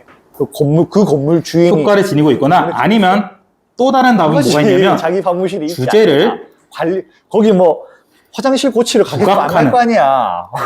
그냥 효과도 있고요. 또 다른 답은 화자가 관리인한테 월급 주는 거야. 말하려는 월세도 말을 받고 뭐 관리도 하고 뭐 여기 들어오는 사람 부동산 계약도 하고 그런 거 다 알아. 강조하는. 뭔지 알겠죠? 그 말은 많은. 오케이? 이 세 가지 효과가 있습니다. 다 이 세 가지 같은 말인데 이게 여러분들 시험에서 빠르게 나올 수 있으니까 기억해 주세요. 교활한 장인이 그 사람의 손을 보면의 작품은 단정적 어조를 썼는데 이 단정적 어조를 사용함으로써 어떤 효과를 지니고 있냐면 화자의 확고한 인식을 드러내거나 주제를 부각하거나 화자가 말하는 바를 강조하는 효과를 지닌다 했는데 이게 은근 오답이 여러분 많이 선택한 게 뭐냐면 이 확고한 인식이거든요. 왜냐면 여러분들 확고하다 해가지고 확고한 것까지는 아니지 않나 생각에 확고한 인식을 고르는데 확고한 인식도 드러내는 효과를 지니고 있어요. 단정적 어조가. 빌려서 성례, 혼례. 자, 오랫동안 일했고 나이가 찼음을 이유로 성례를 요구한다. 몇 년 괜찮으신가요? 약속한지. 아씨, 나 이제 네, 그러면 넘어가서 84페이지. 월급도 안 받고 몇 년을. 84페이지도 이게 시험에 종종 나오는데 1번에 이 시에서 대립적으로 제시된 시구들을 찾고 이 시구들에 담긴 함축적 의미를 찾아보자 한 거였는데 검은 것, 비누거품, 쓰레기, 보이지 않는 것 얘네들은 보잘것없다고 여기지만 흰 것, 맑은 것, 깨끗한 것, 보이는 것은 사람들이 가치 있다고 여기죠. 시킬 마음도 별로 없는 거야. 무슨 말인지 알겠지? 근데 화자는 이걸 반대로 생각한 거죠. 오히려 검은 것 얘네들도 다 빛을 내는 거다. 우리 저기 앞으로 가보자. 앞으로 가서 본문 부분 2번. 그럼 이 시의 화자들은 이 화자는 다음 대상들은 어떻게 인식하고 있냐는 건데 이 구두 닦는 사람, 창문 닦는 사람, 청소하는 사람들은 자신의 일을 성실하게 수행하는 이들로서 저마다 빛나는 가치들을 지닌 사람들이다 하고 있고요. 이게 하나는 꼼꼼히 보기. 이 시에 드러난 표현 방식 같은 경우에는 동일한 시어나 시구, 유사한 문장 구조를 반복하고 있고 대조적인 의미를 제시하고 있습니다. 자, 그 다음에 2번에 1번. 이 시를 읽고 어떤 점을 느꼈는지 자신의 감상평을 써라 하는 건데 이것도 그대로 시험에 나온 적 있거든요. 그래서 기억해 두세요. 나는 이 시에서 우리가 흔히 가질 수 있는 선입견에서 벗어나 대상의 참된 가치를 발견하는 자세가 중요함을 느꼈다. 서술자가 서술한 부분이 그러니까 이 시의 주제이기도 해요. 뇌가 나왔다는 것 자체가 그러니까 이건 앞에서 이거랑 관련이 있죠. 주인공이지. 그래서 1인칭 여기 말. 주인공 시점이 되는 거야. 외적인 측면을 중시하는 풍토가 만연한 오늘날의 현실을 되돌아보게 한다는 건데 이거와 관련 있는 말이 바로 이거죠. 하면 우리가 흔히 가질 수 있는 선입견에서 벗어나 대상의 참된 가치를 발견하는 자세가 중요하다. 점순의 키 아까 봤지? 점순이 키가 안 컸는데 딸애가 키가 안 컸는데 뭔 성내야 이거 하고 만다. 이것도 뭐야? 폭셈이지. 핑계지, 핑계. 점순의 키를 핑계 삼는 거지. 자, 이 잘해야 한다는 것은 내가. 그다음에 여러분들 이거 한 번씩 나중에 시간 되서 한 번씩 꼭 보세요. 한 번씩 천천히 읽어보세요. 얘네들도. 자, 내가 여기 와서 시험에 직접적으로 나오진 않았는데 이것도 한 번 정도는 여기 와서 돈 나올 수 있는 거 계속 앞에서 했던 말이어가지고 한 번 정도 보시면 좋을 것 같고요. 한면하고 꼬박. 네, 그 다음에 넘어가서 85페이지. 플러스 7달 됐어.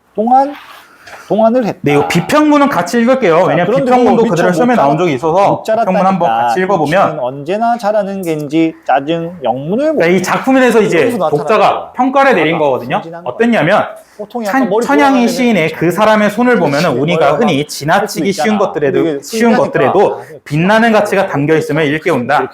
화자는 구두나 창문을 닦거나 청소하는 일 등 작은 일에도 최선을 다하는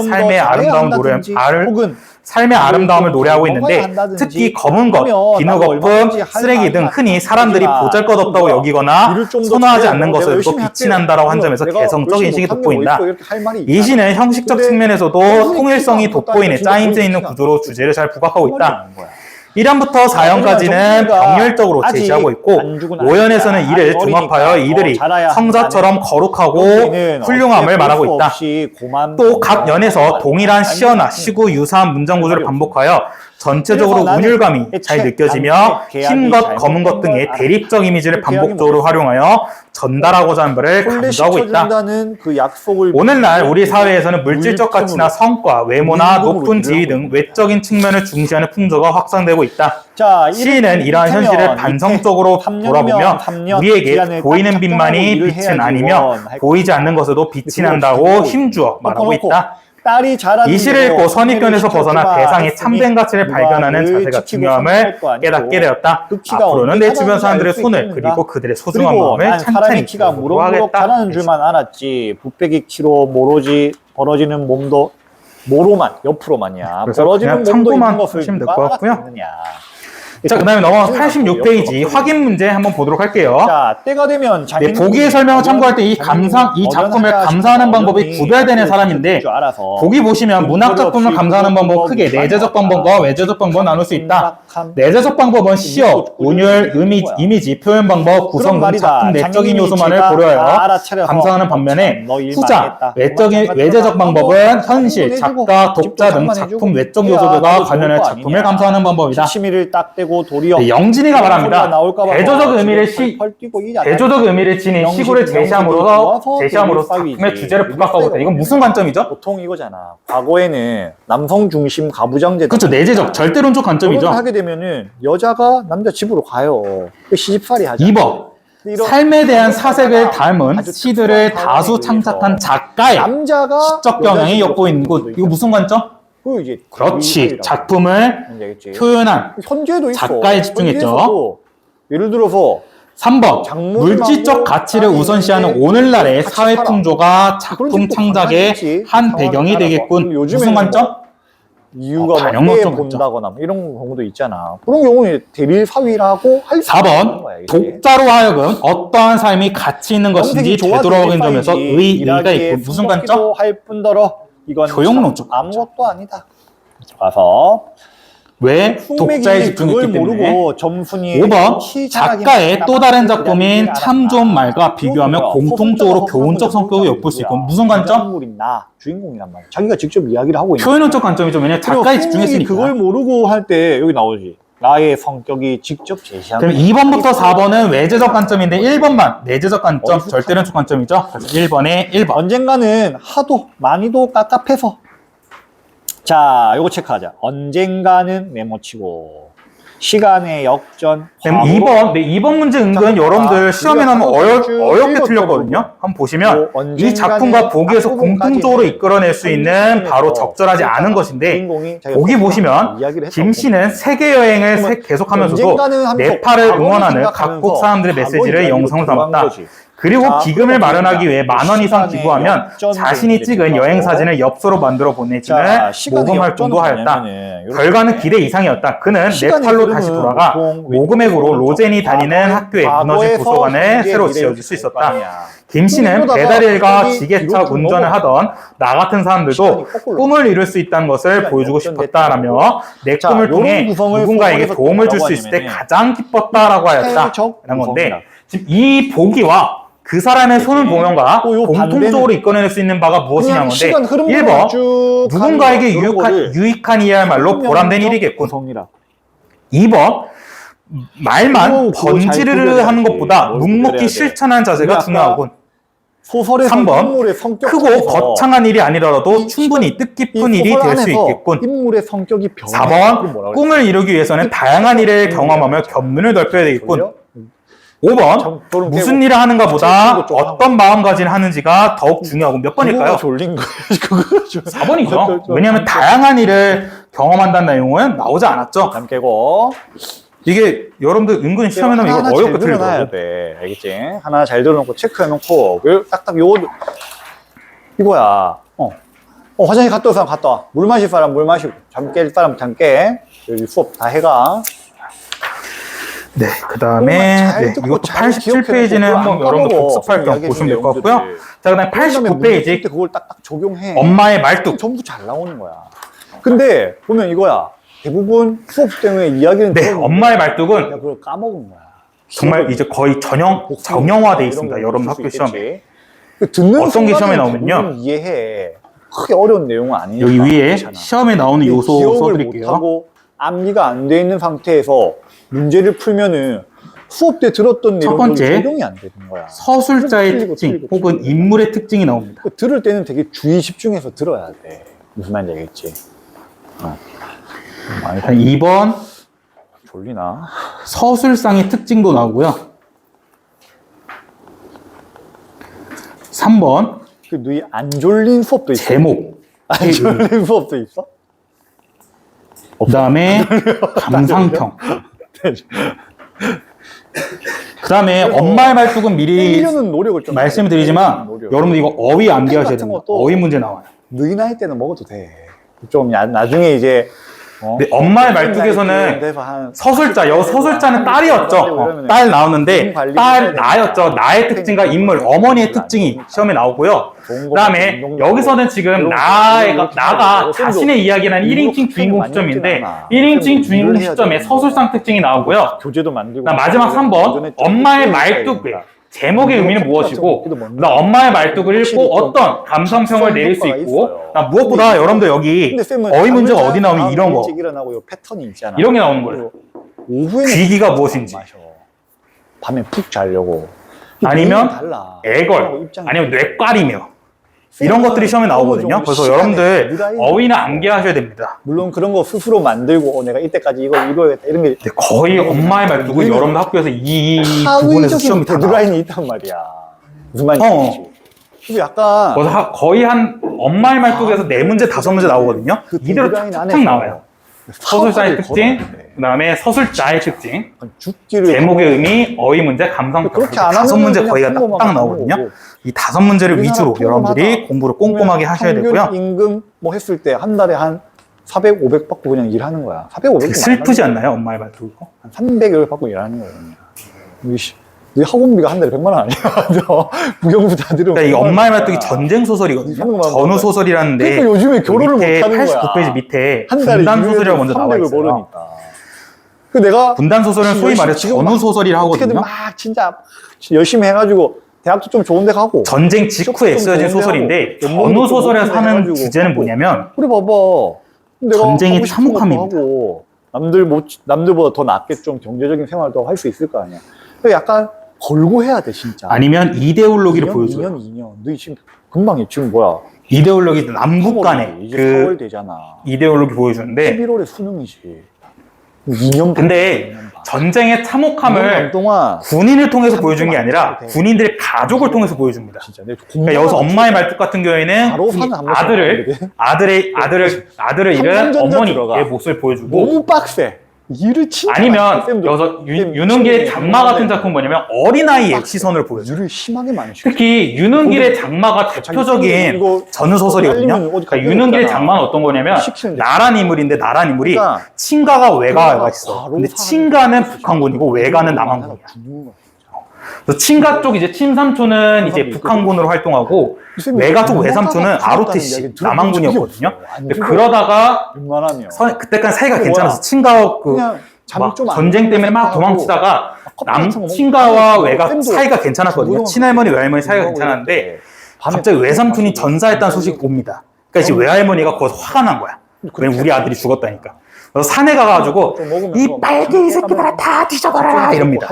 근데 그 친할머니가 그걸 들어. 근데 그걸 듣는데 어떻게 오냐면 쩌년이 내 아들 죽으라고 저주를 퍼붓는데 하면서 친할머니와 외할머니는 그때부터 엄청 싸워. 근데 그걸 모습을 나의 어린아이 시선에서 보여줍니다. 그러니까 어린아이에서 시선 보여주니까 어린아이마저 이런 전쟁의 참혹함을 겪는다 해가지고 되게 잔인한 모습을 보여주고요. 10%, 20%, 30% 뭐 체인운의 관광부터 해가지고 되게 많죠. 하는 정도의 차이가 더 커져. 그 다음에 박완서의 또 다른 작품이 뭐냐면 양극화야, 양극화. 겨울 나들이라는 작품이 있어요. 나눠지는 거야. 부라고 하는 같이 알고 있으면 좋은데 교육도 양극화. 겨울 나들이라는 작품이 있거든요. 수준도 양극화되는 거야. 겨울 나들이 작품이 엄마의 말뚝과 좀 내용 비슷합니다. 학령 인구는 적어지는데 그러니까 엄마의 말뚝에서도 아들이 잃어가지고 막 이제 잘하는 애들이 그 수설 깨고 나서 막 그러잖아요. 근데 겨울 나들이에서는 그 아들이 잃은 어머니의 모습을 미친 과기 정신병자 모습으로 잘 보여줘요. 그래서 그 어머니가 계속 고개를 도리도리. 그래서 기왕 왜 도리도리 하냐면 이 겨울 나들이 속에 어머니가 있었거든요. 근데 어머니 아들이 있었는데 아들이 숨어 있었어. 전쟁 중에 숨어 있었는데 이제 어머니가 잠깐 이제 집 뒤에 있는 텃밭에 가가지고 원래는 음식 상추 같은 거 딸라 했는데 갔다가 거기서 북한군을 만난 거야. 근데 북한군도 누군가를 죽이려고 온 게 아니라 그냥 자기네도 배고파서 먹을 걸 얻으러 온 건데 어머니가 그 북한군을 보자마자 막 소리를 질러. 몇 등급 안에 들어? 막 소리를 질러. 소리를 지르니까 그 아들이 뛰어나와. 어머니가 소리 지르고. 어머니가 뛰어나와서 아들이 뛰어나와서 어머니 왜 그러세요? 했는데 북한군도 놀래. 남자가 나왔습니다. 그래서 북한군도 놀래서 그 아들을 쏩니다. 쏴서 아들이 죽어요. 그 뒤로부터 어머니가 미쳐. 어머니가 나 때문에 내가 비명을 절러서 우리 아들이 죽었구나 해가지고 계속 도리도리를 해. 우리 아들 여기 없어요. 우리 아들 없어요. 이런 식으로 막 도리도리 하는 모습. 이게 겨울 나들이 모습이거든요. 겨울 나들이 소설이거든요. 이와 비슷한 게 엄마의 말속에서는 비슷하죠. 엄마가 이제 수술 깨고 나서 빨래질 하고 졸업하고 반년이 지난 거야. 그렇지 않아? 금방. 눈 깜짝하면 이게 아마 눈 깜짝하면은 언제 나왔지? 제가 중학교 때인가? 초등학교 때 아마 베스트셀러였던 것 같아요. 어제도 쌤이 학원에 되게 유명한 작품이에요. 엄마의 말. 어제 고3 네, 한번 제재 소개 보시면 전쟁의 와중에 비극적으로 아들을 잃은 어머니의 상처가 수술 후 환각 속에서 되살아나는 모습이 딸인 나의 눈을 통해 목격되는 장면을 통해 장면을 중심으로 제시되었다. 이 소설이 다루고 있는 문제사항을 통해 세월이 흘러도 지속되는 학창시절에 졸린 거 전쟁의 상처와 분단의 아픔을 되새김하면서 주체적 관점에서 작품을 해석하고 평가해 볼 수 있다. 거. 서 있어도 돼. 네, 특징 보시면 전후 소설이고요. 성격은 자전적이란 건 이제 자기 이야기 하는 거고, 그다음에 무엇보다 회상적입니다. 회상적이란 것은 과거 이야기하는 건데 회상적인 성격을 가지고 있기 때문에 이 작품은 역순행적 구성을 지니고 있어요. 구성에 있어서 시간 흐름대로 그대로 가. 그러니까 작품이 그 시간 순서가 한번 꼬이죠. 현재 얘기하다가 갑자기 그 자기 오빠 아들 죽었을 때 모습 한번 보여주고 그 다음에 다시 현재로 돌아오는 식으로 역순행적 구성을 보여주고요. 시간의 순서를 쭉 가지고 있다가 갑자기 그 다음에 특징으로는 전쟁의 아픔을 망각해 하는 현실에 대한 비판적 의심을 갖고 있습니다. 과거 회상한 부분에 스토리가 나오겠지. 요렇게 뒤로 가잖아. 그러니까 왜냐면 어머니가 그렇게 힘들어 하잖아. 근데 그 모습을 간호사부터 해서 그냥 아유 원래 그래요 이런 식으로 막 하거든요. 그 다음에 뒤에 가서 나의 친구 역시 그러잖아. 나의 친구 역시 이제 어머니 묘를 북한으로 하겠다 했더니 야 그게 되겠냐 이런 식으로. 그러니까 아예 이제 통일이 안 될 거다 이런 식으로 되게 비관적으로 생각하는 건데 그 모습을 보여주는 거죠. 이후에 보자 알겠지. 이렇게. 그 다음에 현재 시점에서 한국전쟁 당시를 회상하는 이 모습을 삽입하는 역순행적 구성을 취했는데 이 역순행적 구성을 통해 비극적 분위기를 더 올립니다. 그럼 숙제 부분은 본본 빼고 쌤이 넣어놓은 5분간 있어. 5분간. 그러니까 왜냐하면 갑자기 현재 얘기하다가 진짜 과거 얘기를 한 거야. 과거 얘기하니까 사람들이 더 실감나는 거야. 요것만 한번 다 진짜 이랬구나. 그치? 어머 어떡해 이런 식으로. 그래서 되게 비극적 분위기를 훨씬 더 팍 느낄 수 있고요. 그다음에 이건 연작 소설의 한 편이다. 됐고, 자, 일단, 어휘. 우리 쭉, 더 수업 할 거야, 계속. 클리닉으로 할 거야. 국가유공자 집안이 계신가요? 없어요? 저희 집도 원래 국가유공자 집안이 될 뻔했어요. 할아버지가 한국전쟁에 참전하셨거든요. 그다음에 아버지는 최전방에서 근무를 하셨고 저 역시도 군대를 갔다 와서 3대가 그 군대에 복역을 해서 국가유공자인데 여기는 오늘 나눠줬거든. 할아버지가 교재가 따로 있거든.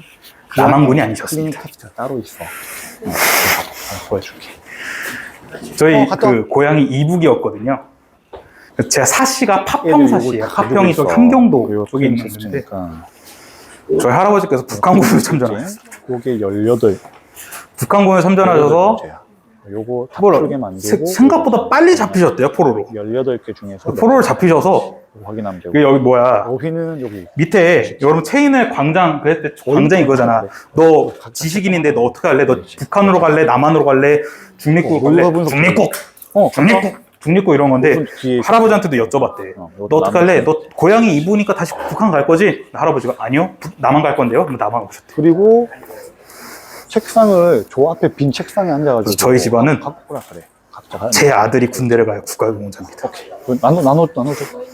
근데 내 아들은 어떻게든 군 책상 안 만들어 줄게.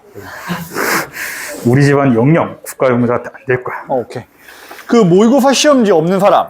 그래서 이게 옛날 요거 군대 자기 그랬었는데 기억에 어느 정도 의존해서 두 달? 답지도 2등병일 있어. 때 지금 체크만 갑자기 해봐봐. 틀린 거 원스타가 잘 부른 체크해. 장군이. 답지. 근데 그게 그냥 모의고사 시험지 없는 사람. 진짜 무슨 백이 있는 게 아니라 그냥 랜덤이었어요. 그냥 그거였어. 병사들과의 대화. 그러니까 스타와 별과 병사들과의 대화였는데 거기서 룰렛을 돌려서 내가 뽑힌 거야. 알겠지? 2등병 중에서 한 명 뽑아라 해서 내가 뽑힌 거야. 대략적으로도 해. 그래서 그게 원래 계획은 그거야. 또 한 명 없었나? 사단장과 대화를 모의고사 시험지 다 있어, 이제? 다 있고? 원사와 얘기를 한 다음에 그 다음에 그걸 오후 3시까지 4시까지 대화를 한 다음에 3시, 4시에 2박 3일 휴가를 떠나는 거지. 이거는 모의고사 분석. 나는 꽁으로 2박 3일 휴가를 떠날 수 있었던 거거든. 오늘은 분석지 2개야, 모의고사 때문에. 그래서 이제 점심에 원스타와 얘기를 하는데 막 얘기하는데 옆에도 막 그런 거야. 근데 나이가 몇인가? 저 21살입니다. 그러면 뭐 할아버지도 그렇고 아버지도 그렇고 다 군복무를 하셨나? 네. 할아버지는 한국전쟁 참전하셨고 저희 아버지는 뭐 어디 가셨습니다. 그럼 국가유공자구만. 예, 그렇습니다. 자, 쌤이 클리닉 때 하는 거 다시 정리해 줄게. 나한테도. 봐봐. 그래, 자네는 몇 살인가? 저도 21살. 일단은 지금 나눠주는 거에서 어휘부터 국가유공자구만. 어휘 금방 하시다. 네, 그렇습니다 하면 되는데 어휘 테스트지 받고 그게 먼저 풀고 그런 거지. 왜 무슨 일이냐? 그다음에 모의고사를 우선적으로 해. 모의고사 아버지가 뭐 이렇게 하셨습니다. 아버지가 중사인가 하셨거든요. 중사까지 하셨습니다. 그러면 대단하시는 거예요. 할아버지도 한국전쟁에 참전하셨습니다. 그럼 참전 용사신가? 아닙니다. 거기서 분위기가 이상해진 거지. 그냥 네 맞습니다 하면 되는데 왜 아니야? 하고 내 옆을 봤거든. 옆에는 곧 진급을 앞둔 우리의 대대장님이 계셨어. 자, 오늘 쌤이 준 교재에 보면 대대장은 여기 여러분들 원피스 고등부 보시나요? 기출어휘 90에서 원피스에 91에서 120 있지. 해적단에서 받았지. 신수험을 일단 다 풀어. 알겠지? 대장이라는 오야지 이러거든. 각자 채점해. 우리 대대장은 오야지였어. 답지 있지. 정말 아버지였거든. 오야지 이랬었는데 내가 그 오야지에 조교쌤들이 채점해 줄 거야. 답지 있으니까. 채점해주고 다 풀고. 아닙니다. 다 풀고 나서 그 다음에 북한물이었습니다. 요거 3월 모의고사 하고 나서 분석지. 저는 포도주스 한 잔 마시고 쫓겨났습니다. 요거부터 쌤이 준 거에서 분석지 그래서 전 2박 3일 휴가를 못 떠났어요. 그리고 오늘 준 요 교재 앞부분에 그런지 펴면은 그거 봐봐. 황만근이 이렇게 말했다. 우리 우리 얘기하다 전쟁 얘기하다가 요거 한 10문제 있고 뒤에 가면은 연료 춘향 수절가 그래서 문제 옛날에 저희 할아버지랑 얘기할 때 총 다 해서 한국전쟁 여쭤봤다가 한 대 맞았어요. 할아버지가 되게 순서대로 한국전쟁 싫어하시고. 어휘 먼저 하고 그 다음에 모의고사 분석지 작성하고 자, 그 다음에 하나만 더 보고 넘어갈게요. 그 다음에 아까 말씀드렸던 것처럼 여러분들 시험에 나오는 요소 중에 거야. 서술상 특징, 그러니까 시점에 대한 문제가 나오는데 분석지 요거는 하면은 엄마의 말뚝 같은 경우에는 네, 1인칭 주인공 시점입니다. 그리고 제출하고 가면 되는 거야. 오케이? 됐지? 시간 충분히 가지고 해. 시간 많으니까.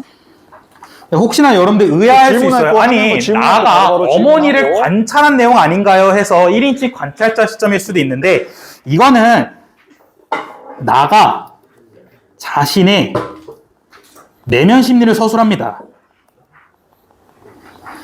심리와 어머니에 대한 관찰. 그러니까 어머니에 대한 내용이죠.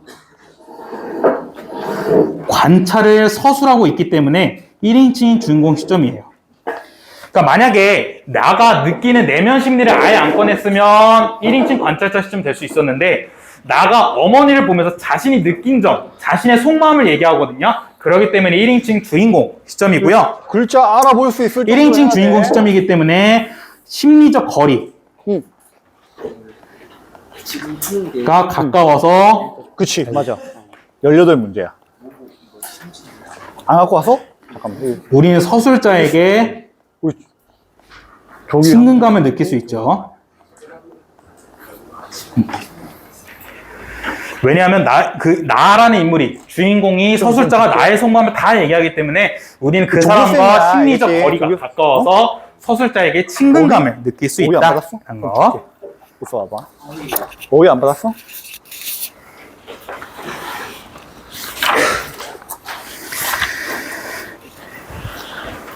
네, 그러면 한번 작품은 천천히 같이 읽어보도록 할게요.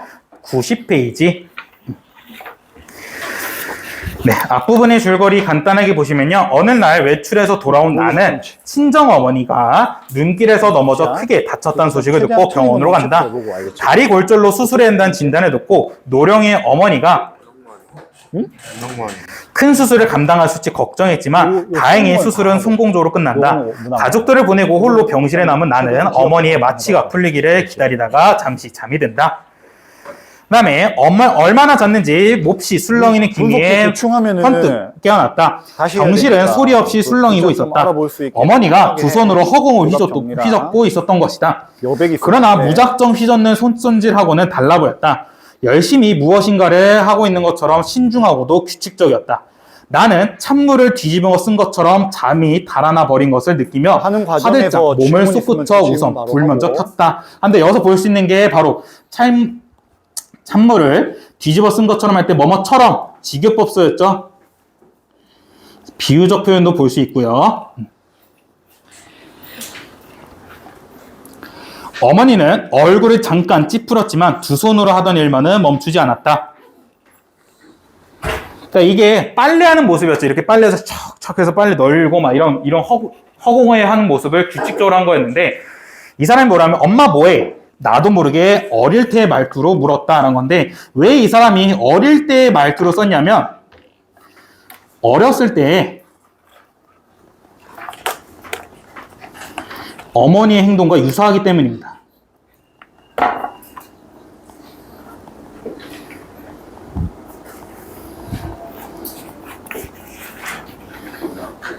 그러니까 어머니가 막 헛손질 하는 게 자기가 어렸을 때 봤던 어머니의 모습과 유사하기 때문에, 그래서 이 나라는 서술자가 나도 모르게 엄마 뭐해? 라는 식으로 어릴 때 말투로 물어본 겁니다.